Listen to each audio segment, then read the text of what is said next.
acercaron aparte diciendo: Dinos, ¿cuándo serán estas cosas y qué señal habrá de tu venida y del fin del siglo? Respondiendo Jesús le dijo: Mirad que nadie os engañe, porque vendrán muchos en mi nombre, diciendo: Yo soy el Cristo, y a muchos engañarán. Y oiréis de guerra y rumores de guerra.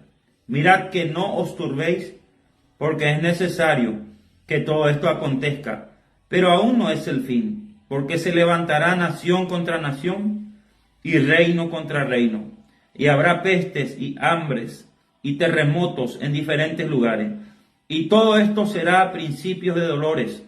Entonces os entregarán a tribulación y os matarán, y seréis aborrecidos de todas las gentes por causa de mi nombre. Muchos tropezarán entonces y se entregarán unos a otros, y unos a otros se aborrecerán. Y muchos falsos profetas se levantarán y engañarán a muchos. Y por haberse multiplicado la maldad, el amor de muchos se enfriará.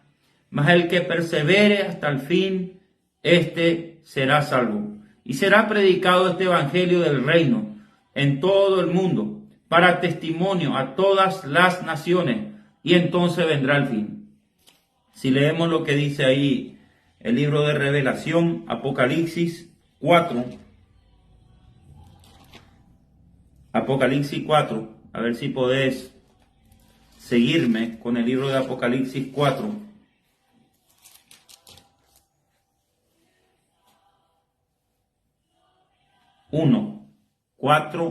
Verso 1.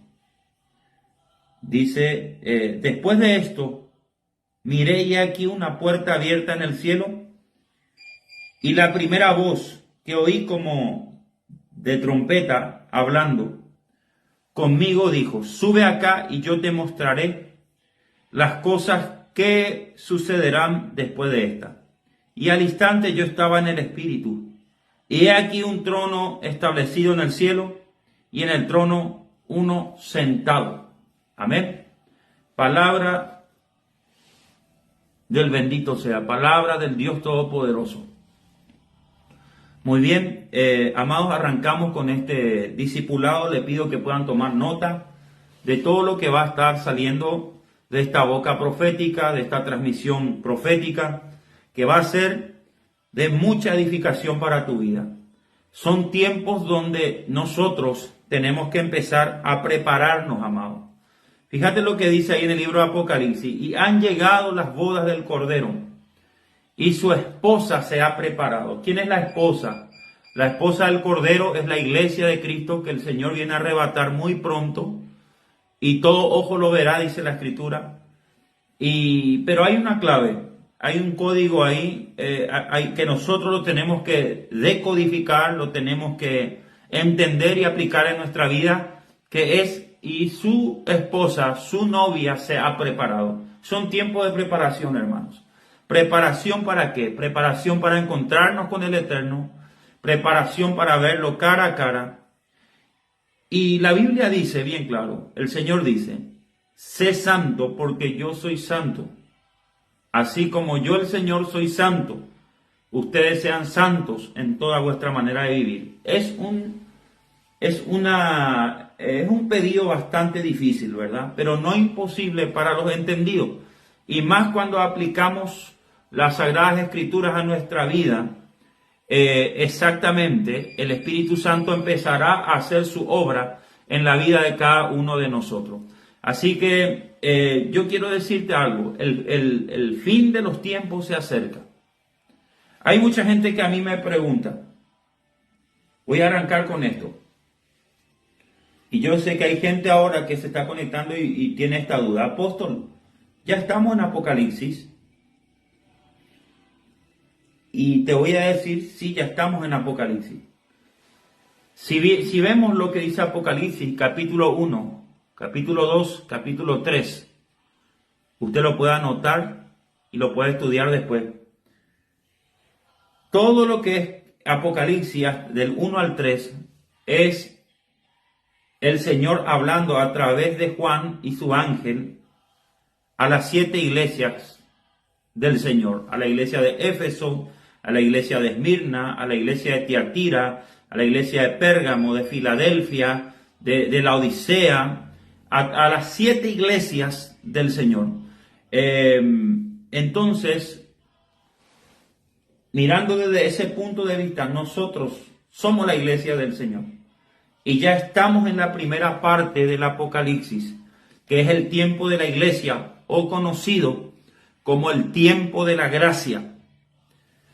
Y ese tiempo de la gracia es un tiempo prudencial que Dios dio a la humanidad por medio del Mesías, por medio de su obra en la cruz. Hace más de 2024 años atrás, Jesucristo vino, subió al madero, murió por nosotros, resucitó al tercer día, se levantó de entre los muertos y ascendió a la diestra del Padre, para que todo aquel que en él cree no se pierda, mas tenga la vida eterna. Entonces ahí el Señor, desde la cruz, desde Cristo, activó un tiempo prudente que se llama el tiempo de la gracia, o lo que conocemos como el tiempo de la iglesia. En ese tiempo estamos. Lo que es el libro de Apocalipsis, capítulo 1, capítulo 2 hasta el capítulo 3. O sea, ya nosotros estamos en el tiempo de la revelación de Jesucristo, en los días finales. Ahora, si Pablo profetizó que Cristo iba a venir a llevar a su pueblo hace miles de años atrás, hace muchos años atrás, ¿cuánto más nosotros, que ya prácticamente somos el cumplimiento de lo que profetizó Pablo, lo que profetizó el apóstol Pedro, lo que anunciaron los profetas aún en el Antiguo Testamento? No tenemos que poner la mirada puesta en los cielos, porque ya el Señor viene pronto.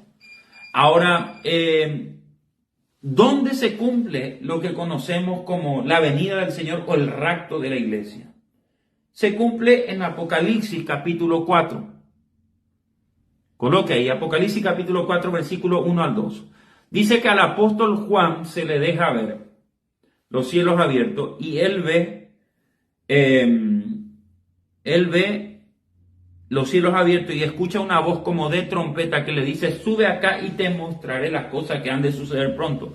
Y Juan dice que puede ver, ya ahí en el tercer cielo, él puede ver un trono establecido y al que estaba sentado en el trono, que es nuestro Dios Todopoderoso. O sea, Juan fue arrebatado. Nosotros estamos a punto de que se cumpla Apocalipsis capítulo 4. Y la iglesia tiene que estar preparada. Nosotros tenemos que estar preparados. El pueblo de Dios tiene que estar preparado, amados. Porque las señales que se están cumpliendo, todo lo que nosotros vemos ahora a nuestro alrededor, pestes, terremotos, esto del COVID-19 hace un tiempo fue una señal tremenda. Habrán peste, dice Mateo 24. Habrán muchos falsos profetas, dice Mateo 24. Muchos se entregarán unos a otros, o sea, el amor de muchos se enfriará.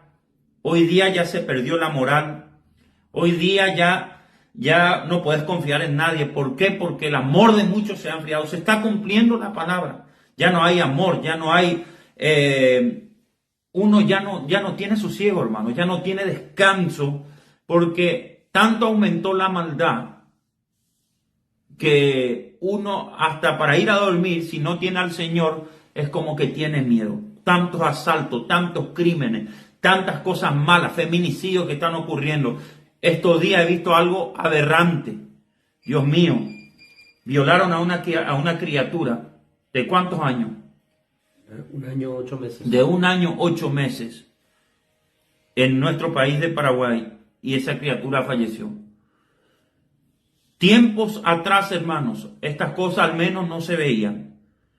Estamos en el último tiempo y vamos a ver cosas muy terribles, amados, y tenemos que estar en mucha oración porque el Señor viene pronto. La iglesia tiene que estar preparada, la iglesia tiene que estar velando y orando, porque la venida del Señor está cerca. Y habrán señales de su venida.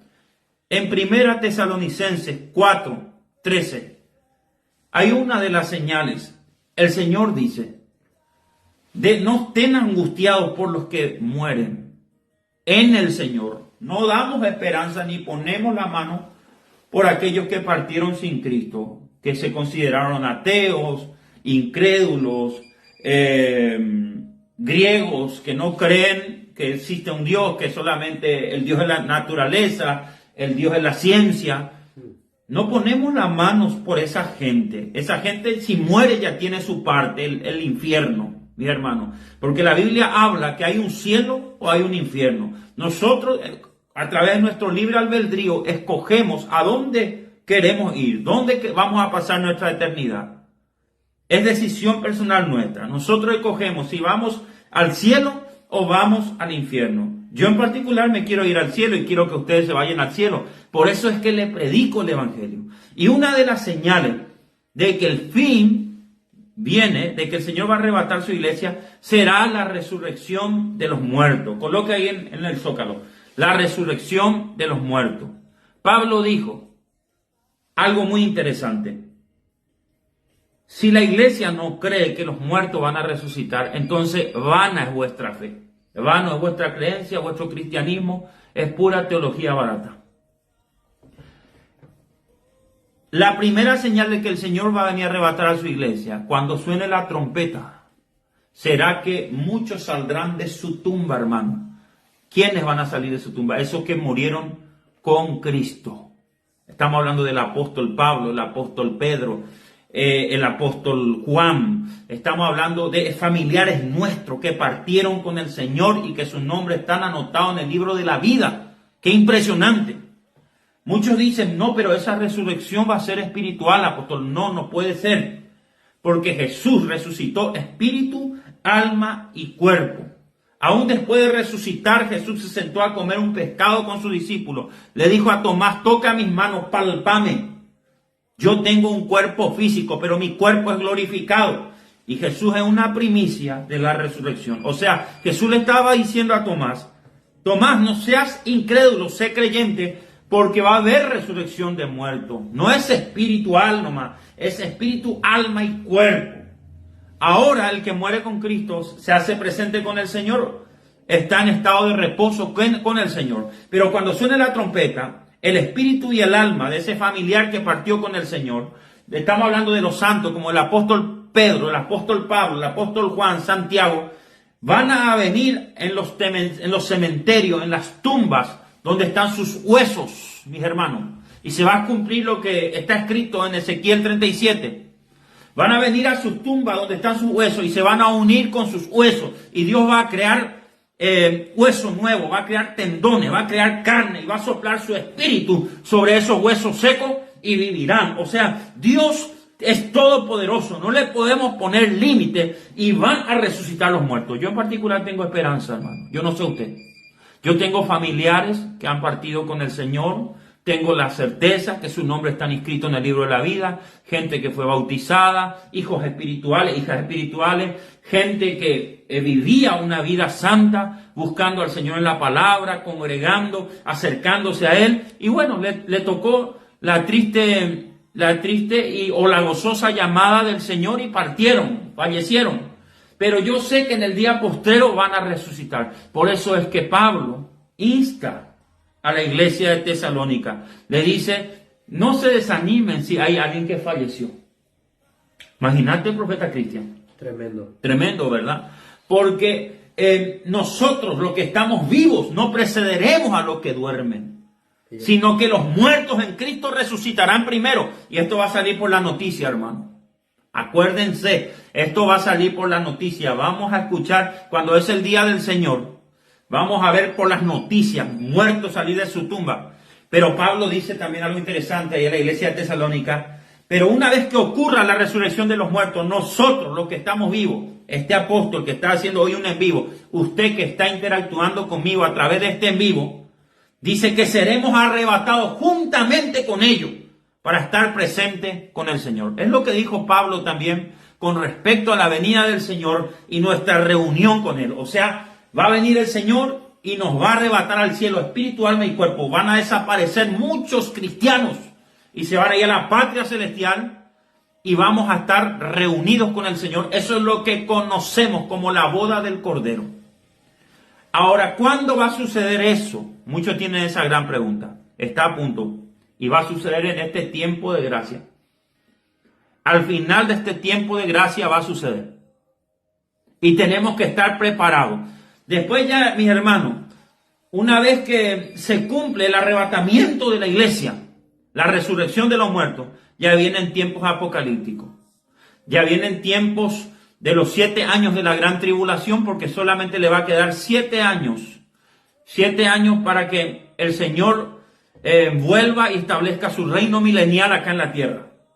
Donde se va a manifestar el anticristo, donde el anticristo, según Apocalipsis 6, por lo que hay Apocalipsis 6, se va a manifestar primerito como un jinete de caballo blanco. Estos días en este juego olímpico apareció un jinete con un caballo blanco. En Apocalipsis 6 dice la Biblia que el anticristo se va a manifestar como un jinete de un caballo blanco, un jinete que tiene un arco pero no tiene flecha. ¿Qué quiere decir eso? Que el anticristo, su primera manifestación después del arrebatamiento de la iglesia, después de la resurrección de los muertos, va a ser trayendo una paz mundial aparente. Pero ¿qué nos dijo el Señor Jesús? Él profetizó: cuando digan paz y seguridad, entonces vendrá destrucción repentina. Está hablando de la gran tribulación. Jesús habló de la gran tribulación. Entonces, mis hermanos, el anticristo va a establecer una paz mundial porque él va a tener que traer un tipo, no solamente la nueva moneda mundial, no solamente la nueva economía mundial, sino que va a tener que traer una respuesta a lo que sucedió para traer paz a la humanidad. ¿Cómo van a explicar que desaparecieron muertos de tumba y que millones de personas desaparecieron de la tierra? El anticristo tendrá respuesta. Esto de los ovnis ya no es un misterio. Los ovnis es una preparación del enemigo, de Satanás, para cuando ocurra el arrebatamiento de la iglesia y la resurrección de los muertos. Porque el anticristo va a tomar eso para decir que los extraterrestres se llevaron a los seres humanos a otro planeta.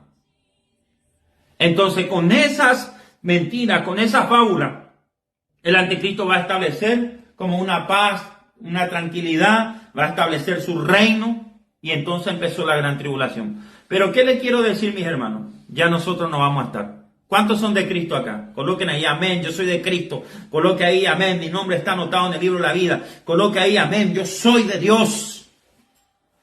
Me acuerdo en el tiempo del COVID, muchos falsos profetas se levantaron y presagiaron esto, que Bill Gates era el anticristo. Otros dijeron que Trump era el anticristo. Otros dijeron, mis hermanos, que cualquiera era el anticristo, hermano. No puede ser. La iglesia no va a estar más cuando el anticristo se manifieste. Puede ser que el espíritu del anticristo se manifieste, pero en persona no. Eso es a destiempo y es añadirle escritura a la palabra. Y la Biblia dice en el libro de Apocalipsis que no podemos añadir ni tampoco podemos quitar al libro de esta profecía, porque acarrearemos todas las plagas que están en el libro de Apocalipsis sobre nuestra vida. Entonces, ¿de qué vamos a tener? ¿Qué vas a tener miedo del anticristo? Si usted todavía está aquí, el Espíritu Santo está con nosotros, no se va a manifestar todavía. Pero cuando la iglesia sea arrebatada y ocurra la resurrección de los muertos, entonces el hombre de pecado, conocido como el anticristo, el inmundo, el cuerno pequeño que vio Daniel, se va a manifestar. Y ahí sí que viene ay sobre la humanidad, pero nosotros no vamos a estar. No vamos a estar, ya vamos a estar en la patria celestial. Qué importante es estar preparado. Qué importante es estar preparado. Qué importante es entender que nuestro nombre está anotado en el libro de la vida. Tenemos que empezar a considerar más nuestra vida espiritual y empezar a tenerle temor a Dios. Coloque ahí en el zócalo el tribunal de Cristo. Vamos, el tribunal de Cristo. ¿Qué nos dice la Biblia? En el libro de 2 Corintios 5:10. Y todos compareceremos ante el tribunal de Cristo. ¿Qué quiere decir eso, amado? Que todos vamos a estar delante del Señor para rendir cuenta. Algunos van a rendir cuenta para bien, otros van a rendir cuenta para juicio. Nosotros, los que tenemos nuestro nombre inscrito en el libro de la vida, y la iglesia, que es el tribunal de Cristo, porque también Pablo dijo ahí en Primera de Corintios, en 5 en adelante, dijo que nosotros la iglesia vamos a juzgar a los ángeles. O sea, la iglesia es parte del tribunal de Cristo. La diferencia es que la iglesia en el tribunal de Cristo va a tener un papel protagónico, no de juicio. Un papel protagónico en el punto de que la iglesia va a comparecer ante el tribunal, pero para galardón.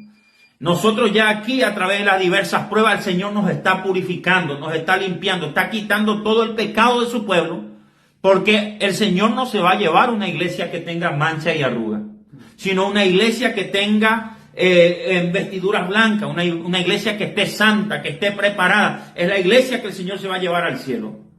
No es como dicen otras religiones, que puedes morir en pecado y allá arriba van a purgar tus pecados. No, eso no existe. No, acá en vida usted ya va a pagar el proceso. Acá en vida usted ya va a cosechar lo que sembró, pero le va a servir para purificación, para salvación de su alma. Entonces, todos compareceremos ante el tribunal de Cristo. La iglesia, nosotros, los santos, los apóstoles, los profetas, los pastores, la iglesia, los hijos de Dios, los que alaban a Dios en cada servicio, estaremos en un papel protagónico. ¿De qué? Algunos solamente para recibir la salvación de su alma, otros para recibir galardones, los que le sirvieron al Señor en vida. Y lo más tremendo es que la iglesia va a ser parte de ese gran tribunal que va a juzgar a Satanás, al anticristo, al falso profeta y todos aquellos que se dijeron ser ateos, que cometieron aberraciones sexuales, que se enredaron en la inmoralidad, todos aquellos que no aceptaron al Señor en su corazón. Nosotros, la iglesia, vamos a ver cómo el Señor los condena y los lanza al lago de fuego y azufre. Qué interesante que está, ¿verdad? ¿Están aprendiendo? ¿Cuántos están aprendiendo? Entonces, mis hermanos, es importante que usted se interiorice en esto, profundice esto, y que usted quiera que su nombre esté anotado en el libro de la vida. Como dice la palabra del Rey en Apocalipsis 20:15. Y el que no se halló inscrito en el libro de la vida fue echado al lago de fuego y azufre. No dice, y los que fueron hallados inscritos en el libro de la vida fueron echados al lago de fuego y azufre. La salvación es personal. El que no fue hallado inscrito en el libro fue echado al lago de fuego y azufre. Esto nos alienta a que día a día nosotros personalmente, independientemente a la salvación de otros, sin mirar la carrera de otros, nosotros nos ocupemos en nuestra propia carrera de santificar nuestra alma, de leer su palabra, de consagrarnos y mantener nuestra salvación, cuidar nuestra salvación, procurar nuestra salvación, como dijo Pablo, con temor y temblor. ¿Por qué? Porque si nuestro nombre no está inscrito en el libro de la vida, entonces sí va a haber problemas. Vamos a estar entre todos aquellos que van a ser condenados. Pero yo creo que todos los que hoy me están viendo tienen la oportunidad de arrepentirse, tienen la oportunidad de venir a Cristo, tienen la oportunidad de que su nombre sea anotado en el libro de la vida y que su alma se salve en el día del Señor. ¿Cuánto alaban su nombre? Colóqueme ahí, apóstol, me está edificando. Vamos, quiero ver esos mensajes. En 2 de Pedro 3:9 dice la palabra que el Señor no retarda su promesa, según algunos lo tengan por tardanza, sino que es paciente para con muchos, no queriendo que ninguno se pierda, sino que más almas procedan al arrepentimiento. ¿Qué quiere decir eso? No es que el Señor se está tardando en venir a buscar a su iglesia, sino que está esperando un poco más. Imagínate el amor de Dios, la paciencia de Dios. Dios está teniendo misericordia, no solo para que te salves tú, para que se salve tu familia, tu tía, tu hermano, tu ser querido, tu ser amado, que aún no tiene al Señor en su corazón. Dios es paciente y está esperando que más almas entren al reino, pero va a llegar un momento donde también la paciencia de Dios se va a acabar. Esas son las copas de su ira, donde el Señor dice, bueno, di mucha oportunidad que me conozcan, le envié profeta que le abre la palabra, que le enseñe, pero a pesar de eso no escucharon. Entonces yo vengo a llevar a mi pueblo, voy a resucitar a los muertos en Cristo, los llevo a la boda del Cordero, pero a los que le di oportunidad por no aprovechar, van a tener que padecer el juicio eterno. Que a ti no te pase eso. Hoy aprovecha. Hoy es el día de la salvación. Hoy es el día que tu nombre sea inscrito en el libro de la vida. Amén. Entonces, nosotros tenemos que estar muy atentos, porque hay señales, hermanos, que están ocurriendo delante nuestro. Señales que para mí son muy delicadas, que nosotros tenemos que estar atentos. Hay mucha gente, por ejemplo, que dice que la salvación no se pierde. Esto le hablo a la gente que ya conoce la palabra, que ya fue bautizado, que ya congrega, pero aún insiste en pecar. Y tienes esta mentalidad liberal de decir que eres salvo, siempre salvo, por la gracia de Jesús. Equivocado. La palabra de Dios dice en el libro de Apocalipsis 3, 5 al 6, dice la palabra del Señor, si nosotros vencemos, seremos vestidos de vestidura blanca y el Señor no borrará nuestro nombre del libro de la vida. ¿Qué quiere decir eso? Que podemos perder nuestra salvación una vez siendo salvos. El mismo Dios que te inscribió en el libro de la vida es el mismo Dios que te puede sacar del libro de la vida si tú no consagras tu vida, si tú no consagras tu nefes. Nefes quiere decir, del hebreo al español, quiere decir tu alma. Amén. Tu alma. También el profeta dijo, toda alma que pecare, esa alma morirá. Yo no quiero que estés entre ese grupo de almas que se van a perder, que se van a ir al infierno. Hoy es día de salvación. Hoy es día de oportunidad para ti. Amén. Así que otro punto que me estuvo indicando el Espíritu Santo, yo quiero que por favor anotes. Seguimos con el discipulado. 27 minutos de pura enseñanza. Ya le impartí cosas muy extraordinarias. Amén. Le voy a dar un poco más de tiempo. Coloque ahí en el zócalo Edom. Vamos a colocar Edom. Y te leo este pasaje. Génesis capítulo 25, versículo 29. Y guisó Jacob un potaje, y volviendo Esaú del campo, cansado, dijo a Jacob, te ruego que me des a comer de ese guiso rojo, pues estoy muy cansado. Por tanto fue llamado su nombre Edom. Y Jacob respondió, véndeme en este día tu primogenitura. Entonces dijo Esaú, he aquí que yo me voy a morir, ¿para qué pues me sirve la primogenitura? Ok, coloque ahí en la Biblia Edom. Edom es una de las señales del fin de los tiempos, una señal no vista. Nosotros conocemos del terremoto que se profetizó. Nosotros conocemos, mis hermanos, de la viruela del mono, del COVID-19. Pero hay señales que no estamos viendo, que están ocurriendo alrededor nuestro, que si nosotros no empezamos a interiorizar la Biblia, nos puede ser de maldición y al final terminará siendo un tropiezo para que nuestros nombres no sean inscritos en el libro de la vida, o si están inscritos sean borrados. ¡Qué peligro! ¡Qué peligro, hermano! Entonces, Edom, el pacto rojo, La palabra Edom en la Biblia significa sangre o pacto de sangre. El lugar donde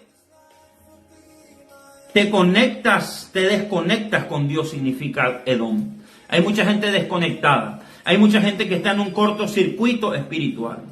¿Qué pasó con Esaú? Esaú tomó un guiso rojo.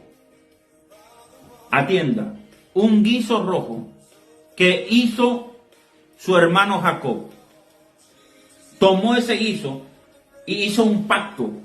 El pacto que hizo Esaú con su hermano Jacob fue de venderle su primogenitura por ese plato de guiso rojo. ¿Qué te quiero decir? Que Esaú cometió un pecado terrible.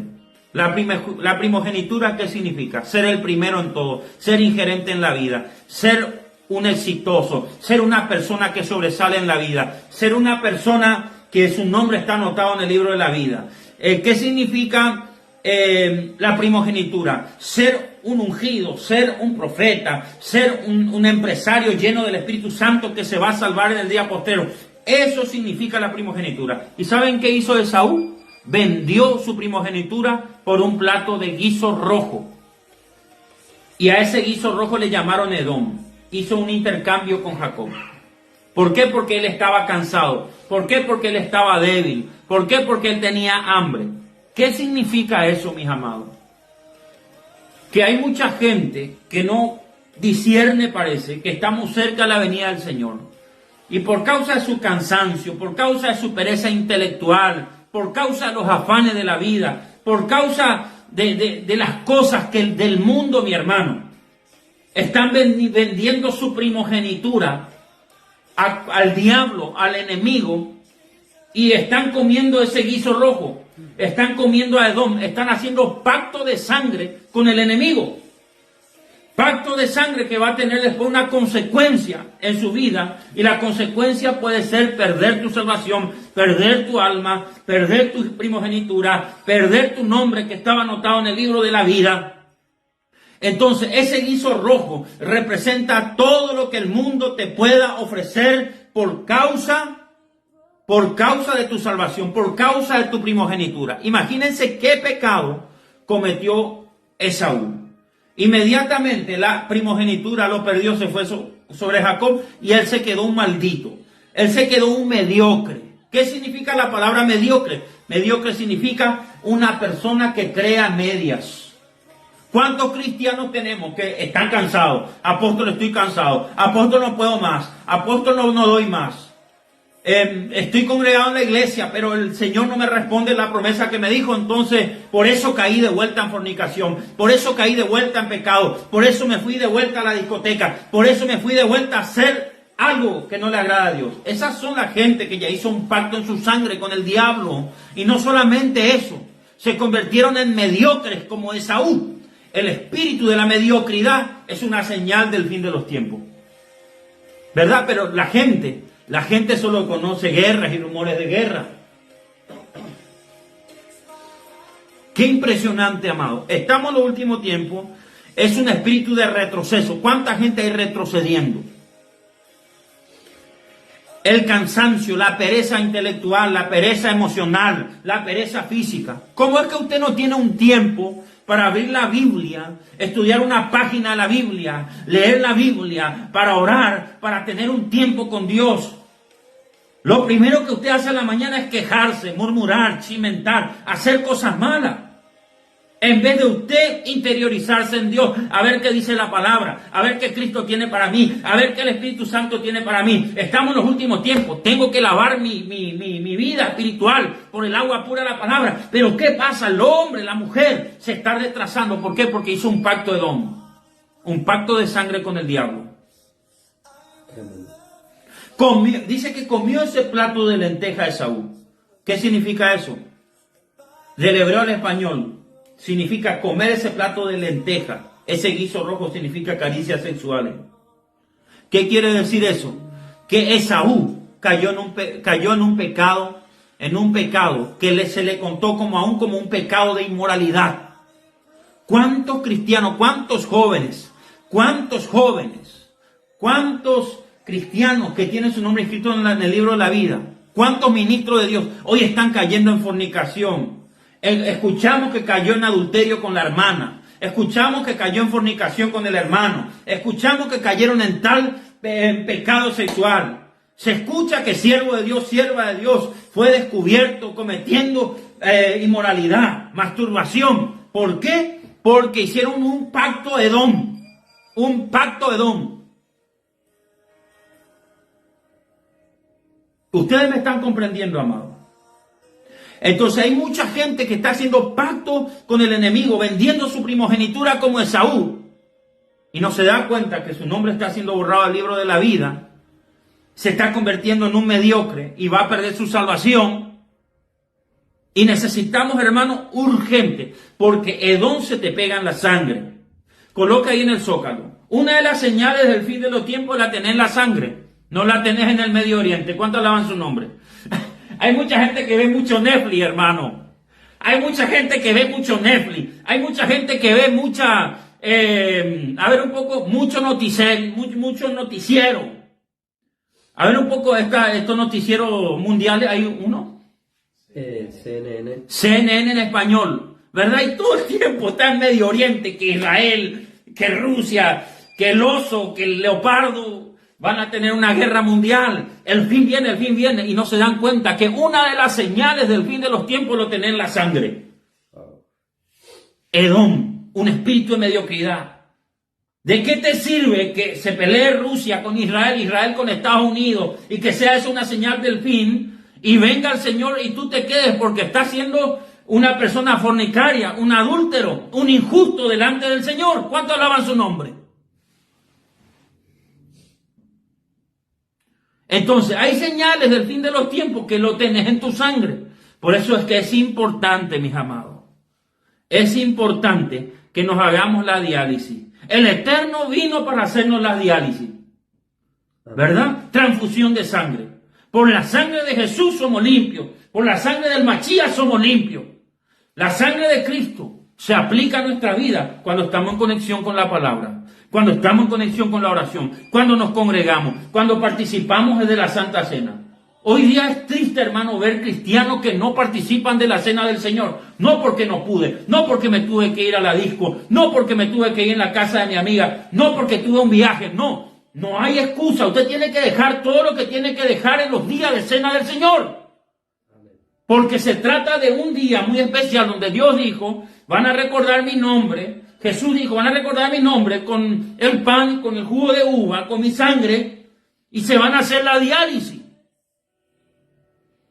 Amén. ¿Qué significa eso? Dios va a quitar el hedón, los pactos de tu sangre, la inmoralidad sexual, la perversión, el pecado, todo lo que no le agrada a Él.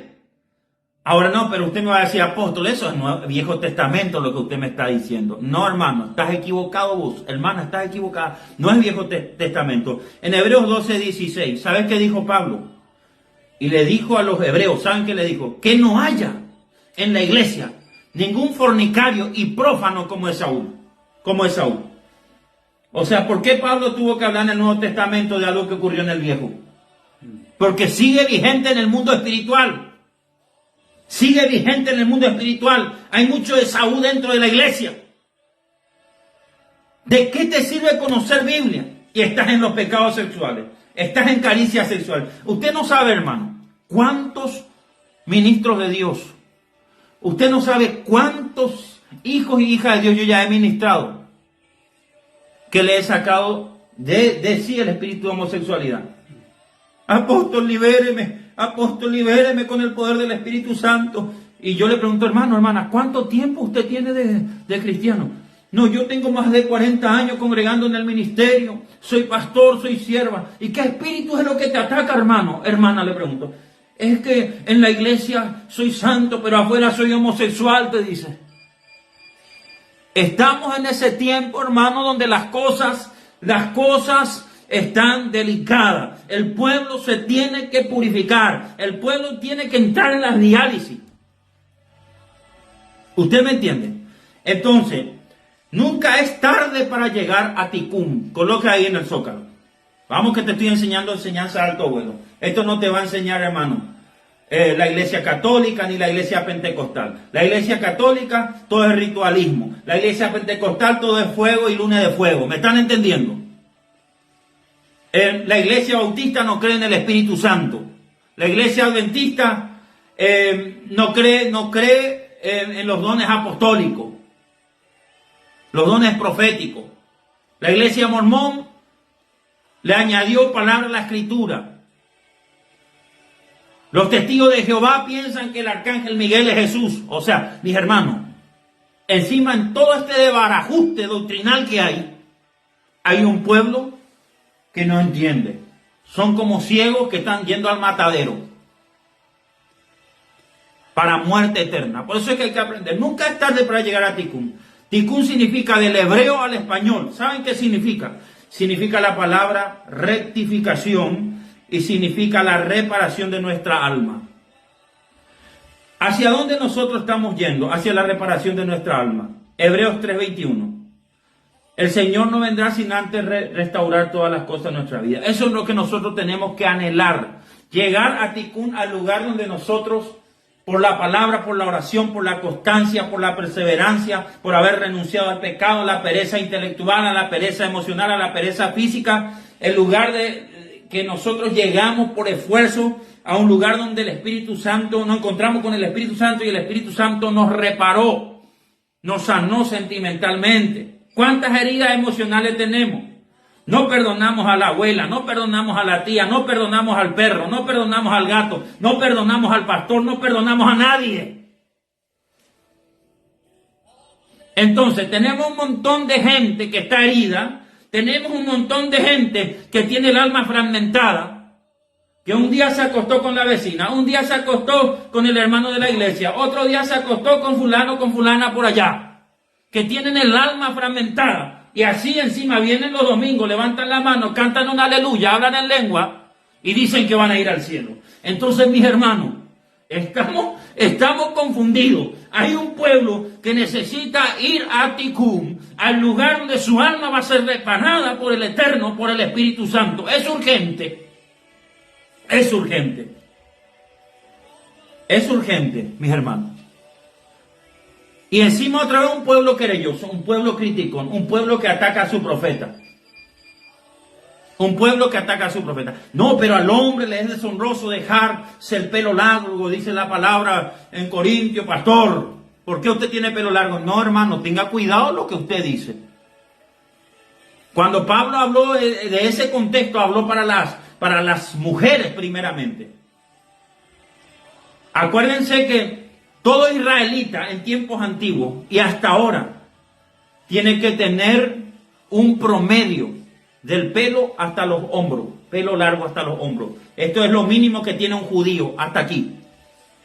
De ahí para abajo, de los hombros para abajo, le es deshonroso a un judío dejarse crecer el pelo si no hace un voto. Pero a la mujer no, a la mujer por naturaleza puede dejar crecer su pelo. ¿Me están entendiendo? ¿Qué quiero decirte? Hay mucha gente, muchos pentecostales dicen, ¿por qué no se corta el cabello bajo? No. Si vamos a ir a la Biblia, hermano, los cortes de cabellos aún de muchos pastores está mal. Porque los cortes de cabello no son el corte griego ni el corte greco-romano. Los cortes romanos y los cortes griegos son esos cortes peladitos, cortitos acá. El corte israelita es hasta aquí. Cuando Pablo dijo que al hombre le es deshonroso dejarse crecer el pelo, habló desde el punto de los israelitas. Los israelitas tienen el pelo hasta el hombro, al menos los que en aquellos tiempos, y de ahí para abajo a la cintura solamente podían dejarse crecer si tenían un voto nazareo, como Samuel, como Sansón. ¿Me están entendiendo? Entonces tenemos un pueblo descontextualizado de las Sagradas Escrituras. También dijo Pablo esto. Pablo dijo esto, que una mujer que ora, que profetiza sin tener cabeza, mejor que se rape. ¿Por qué dijo eso Pablo?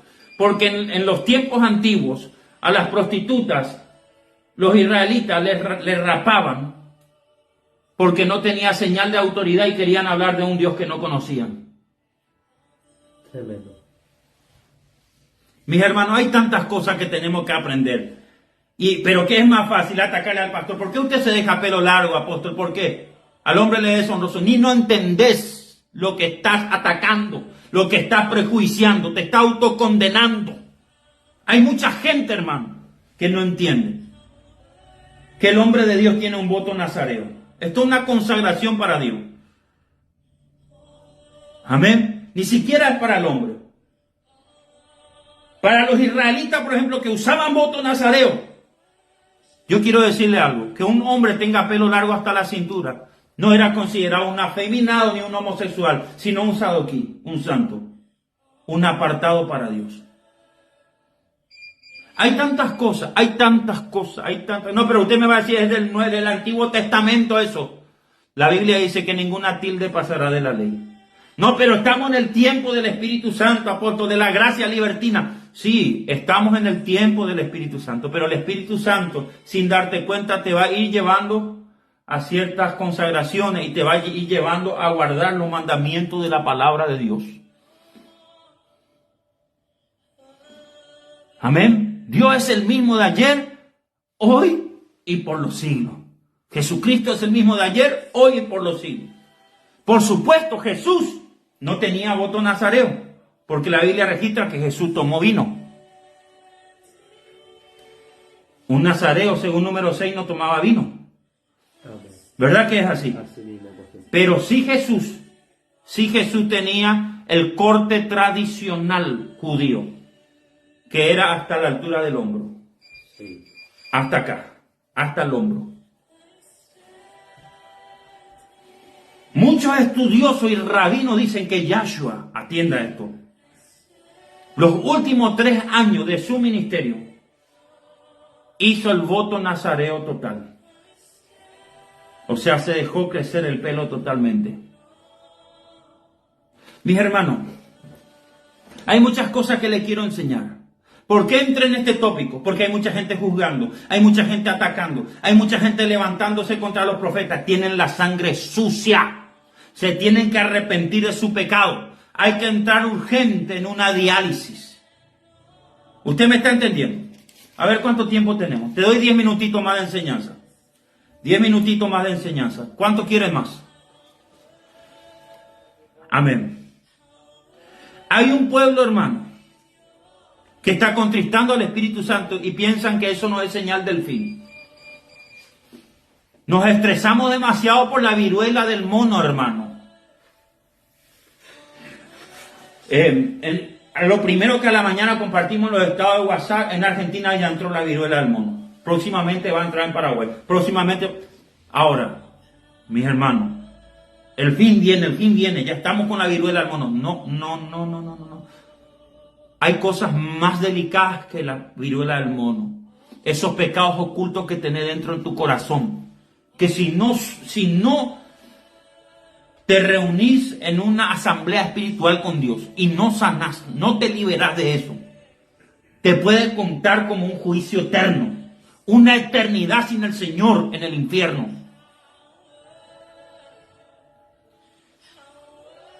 Efesios 4:30 dice la palabra: y no contristéis al Espíritu Santo, con el cual fuisteis sellados para el día de la redención. No lo contristes a Él. O sea, el Espíritu Santo, hermano, no es una paloma, es una representación nomás la paloma del Espíritu Santo. De la ternura, de la paz, la paloma blanca. Pero el Espíritu Santo es una persona que tiene emociones, tiene intelecto, tiene sentimiento. El Espíritu Santo se contrista con nosotros cuando cometemos pecado. Y no contristéis al Espíritu Santo, con el cual fuisteis sellados para el día de la redención. ¿Qué le contrista al Espíritu Santo? Coloque ahí en el zócalo ritmos. Vamos, ritmos.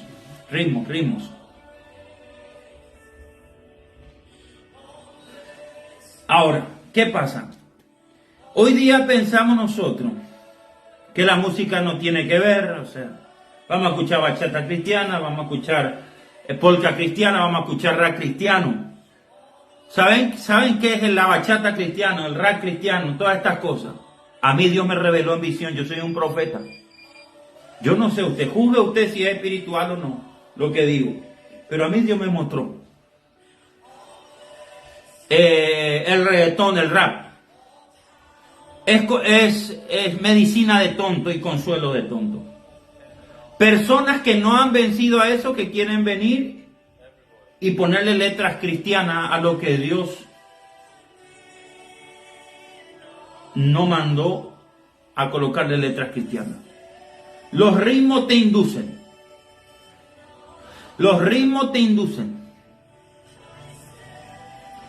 Nosotros fuimos llamados para adorar a Dios, para alabar en su presencia, para adorar, para cantar un himno, mis hermanos, para cantar un himno. Hoy día los jóvenes están locos por fama. Que Daddy Yankee compuso bonita, apóstol, ¿cómo yo no voy a componer un tema también? Hermano, déjale a Daddy Yankee, que es recién convertido y está a prueba, que componga bonita. Pero tú que ya tenés 10 años en la iglesia, hermano, ya por lo menos tenés que adorar a Dios. Amén.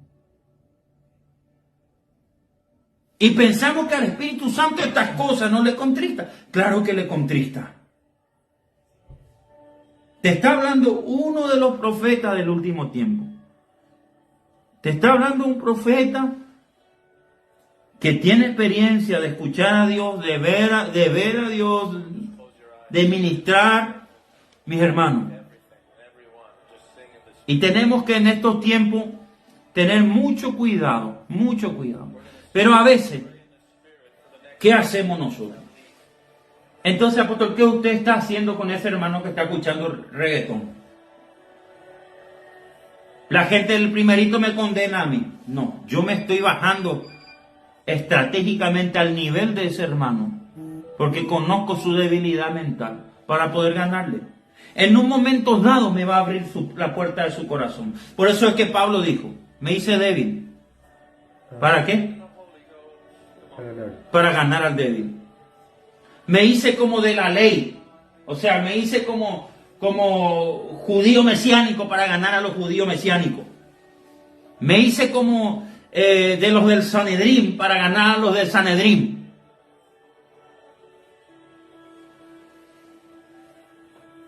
Entonces, hay cosas que la gente no entiende. La gente no entiende. Yo me he metido en lugares estratégicamente que el Espíritu Santo me dijo, metete ahí por un tiempo, vas a hacer esto, vas a hacer este deporte, vas a meterte ahí y vas a estar por un tiempo y la gente se va a convertir y va a venir a los pies de Cristo. Eso no me roba a mí mi consagración, al contrario, muestra mi humildad. ¿Saben por qué? Porque siendo yo un hombre elevado espiritualmente, me bajo al nivel de la gente que no conoce al Señor. Eso es ser sabio. Bajarte de las alturas proféticas que estás y poder enseñar a alguien que no entiende ni tres cacahuates lo que es el reino de Dios. Amén. Y porque Dios le ama y esa persona no entiende, te metes entre lo que hace esa persona como un soldado estratégico ahí para que en el momento dado tenga la palabra estratégica para soltarle.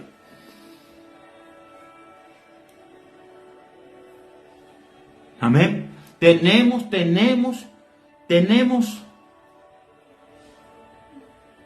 mis hermanos, que hacer méritos. Tenemos que empezar a buscar al Señor. Estamos en el último tiempo. Hay mucha gente contristando al Espíritu Santo. Hay un estado cíclico. Coloquen el zócalo. Hay un estado cíclico. ¿Qué quiere decir eso? Proverbio 25:11. Como el perro que vuelve a su vómito, así es el necio que repite su pecado. ¿Qué opinas de eso, Cristian? Y es una persona que no se renovó, que está en el lino añejo y que no sale de eso. Como el perro que vuelve a su vómito. Vuelve y repite lo mismo, y lo mismo, y lo mismo, y lo mismo. El perro vomita y en vez de retirarse su vómito, vuelve a comer lo que vomitó. Esa puerqueza. Impresionante. ¿Están entendiendo? Entonces, acá hay un estado cíclico. Gente que ya vomitó el pecado, la fornicación, ya se bautizó, dice. Un año estuvo consagrado, al siguiente año el tipo le encontré fornicando, le encontré haciendo cosas malas, le encontré enredándose con la hermana allá en la esquina y piensa que la iglesia no sabe. Eso es lo más triste, siendo que en Hebreos 12 dice la Escritura. ¿Sabe qué dice Cristian? ¿Qué dice, apóstol? Tenemos una gran nube de testigos que nos está juzgando. ¿Qué quiere decir eso? Está el Padre, está el Hijo, está el Espíritu Santo. Encima tenés a los profetas, tenés la asamblea de Dios que tienen la evidencia de Dios, que nada se le escapa, todo se sabe cuando un rebelde peca. Hay un pueblo cíclico. O sea, que repite y repite. Y encima otra vez tenés que cubrirle. Tenés que taparle. Porque el tipo es débil. La tipa es débil. Y le tenés que abrazar así como un pollito mojado. Y le tenés que apartar y hacer consejería. Y consejería, hermano. Basta ya de pecar. Basta. Y mientras el pastor te siga haciendo consejería, hermano, el Señor va a venir y te vas a ir al infierno. ¿Cuánto alaban el nombre del Señor? Amén.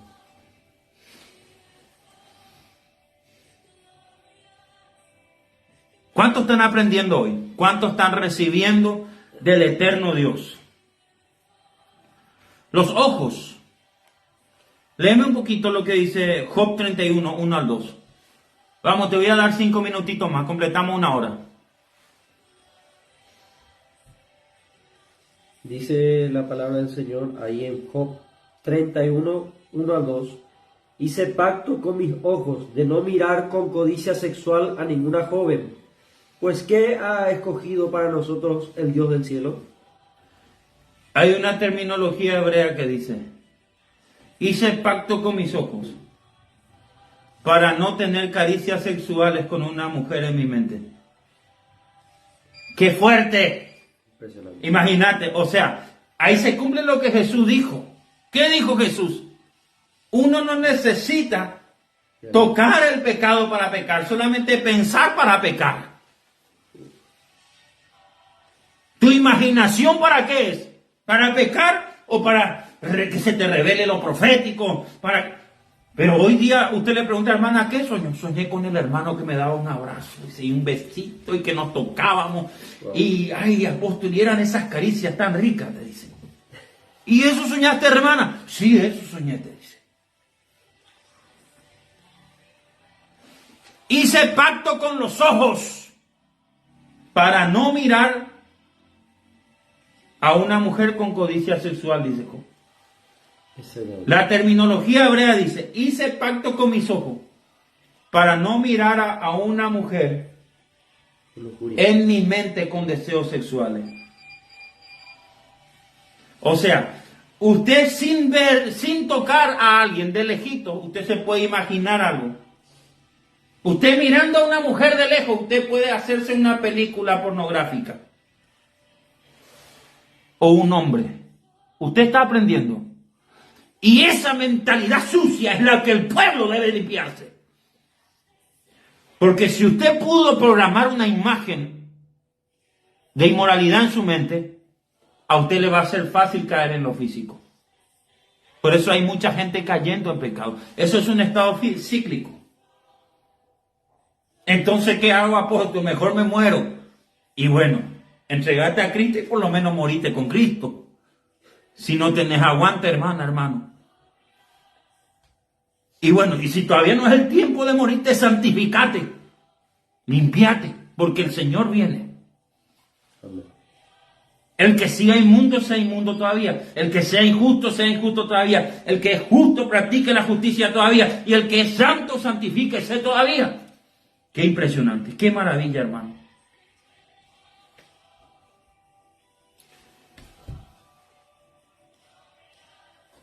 Esto es importante. Hoy dice que una hermana me soñó. Dice que esta hermana soñó que uno de sus hijos adolescentes venía a pedirme un libro. Y ella ve que en ese libro había secretos para que la adolescencia sea liberada de las ataduras sexuales. Es lo que más está atacando al pueblo del Señor. Una cosa es que te ataque no siendo cristiano. Otra cosa es que siendo cristiano estés padeciendo de inmoralidad sexual. Sí, Señor. Estar Anaya Suárez. Así es. Ahí lo interpretaste. Por eso es que es importante. ¿Cómo nosotros vamos a recrear una vida de pensamiento sano? La lectura se te queda en la mente. La oración purifica la mente. Escuchar la palabra de Dios se te queda en el corazón, en el alma. Hacer ayuno y oración despega la materia fecal espiritual de tu corazón. Wow. ¿Qué te gustó eso, verdad? Impresionante. Sorprendente. ¿Sabes cómo? ¿Qué es el ayuno? Es un purificador de Dios para quitar la materia fecal que uno tiene en el corazón. ¿Qué dijo Yahshua? No es lo que sale de la boca lo que contamina al hombre. No es lo que entra, sino lo que sale de su boca. Hay mucha gente con lleno de estiércol, lleno del corazón. ¿Para qué usted ayuna y ora? Para que se desprenda la materia fecal. El enojo, la ira, la inmoralidad, la cosa inmunda del corazón. Es un purgante, muy bien, Patricia. Exacto, muy bien. Pero no es el purgatorio de la Iglesia Católica, hija. Eso es mentira, que después de muerto usted va a entrar en ayuno y allá el arcángel Gabriel te va a recibir, vamos a un bañito un ratito, hija, vamos a purgarte para que puedas entrar en el reino. Mentira de Satanás. Esa es la peor aberración que inventó la Iglesia Católica. No, acá en vida, a través del ayuno y oración, uno se purifica. Por eso es que el Señor dijo, y este género no sale si no es con ayuno y oración. ¿Género de qué? Género de degenerado, de adicto, de inmoral, de perverso, de engañador, de Esaú. Amén. Entonces, cuando usted practica esas cosas, usted tiene la mente, se va limpiando la mente. Cuando la mente se limpia, por supuesto, usted va a tener buena mirada. Cuando la mente se limpia, por supuesto, usted va a tener la capacidad de recibir lo que quiere escuchar y lo que no quiere escuchar. Si usted tiene buenos pensamientos, entonces usted va a tener buen vocablo, buenas confesiones, y usted va a tener una vida bendecida. Entonces, el fin de esta reunión de hoy es que el Señor viene pronto y tenemos que empezar a purificarnos. Tenemos que empezar a sacar la levadura de nuestra carne si queremos ser salvos. Amén. Espero que hayan aprendido. Si le bendijo, déjame un comentario, por favor, en el nombre de Jesús. Todos los que quieran recibir a Cristo, repitan conmigo esta confesión de fe. Señor Jesús, te entrego mi vida, me arrepiento de mis pecados, confieso con mi boca que soy pecador. Señor Jesús, inscribe mi nombre en el libro de la vida. Si hoy me toca partir de esta tierra, yo me voy contigo a la patria celestial. Gracias por la salvación, por la vida eterna. Jesús, amén. Padre, bendecimos a tu pueblo y que esta enseñanza quede grabado en lo más profundo de su corazón y que ellos, Señor, empiecen a ponerlo por práctica. En cada punto que se enseñó, se ministró, se impartió, se haga carne, se haga vida en su vida. Que esto purifique su sangre, su mente, su corazón, su comunión. En el nombre de Jesús, Padre, te damos gracias. Amén y amén. Bendiciones.